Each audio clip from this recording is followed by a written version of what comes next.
31 ઓક્ટોબરના રોજ સરદાર જયંતિ નિમિત્તે Ahmedabad municipal corporation દ્વારા રન ફોર યુનિટીનું આયોજન કરવામાં આવ્યું છે। ઉસ્માનપુરા સરદાર પટેલના બાવલાથી ઇન્કમટેક્સ ગાંધીજીના બાવલા સુધી રન ફોર યુનિટીનું સવારે 6:30 કલાકે આયોજન કરવામાં આવ્યું છે।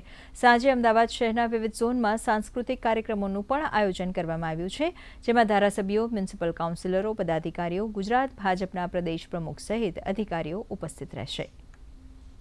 31 ઓક્ટોબર સરદાર સાહેબની 150મી જન્મતિથિ નિમિત્તે મહાનગરપાલિકા દ્વારા વિશેષ કાર્યક્રમોના આયોજન પણ કરવામાં આવ્યું છે।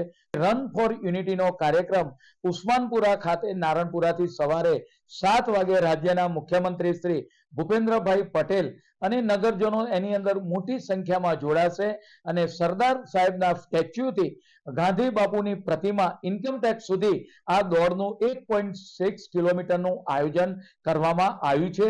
તદુપરાંત રાત્રિના સમયે 8 વાગે સાંસ્કૃતિક કાર્યક્રમો, લોક ડાયરાના કાર્યક્રમો, રાત્રિના સમયે 7 ઝોનની અંદર એનું પણ આયોજન કરવામાં આવ્યું છે।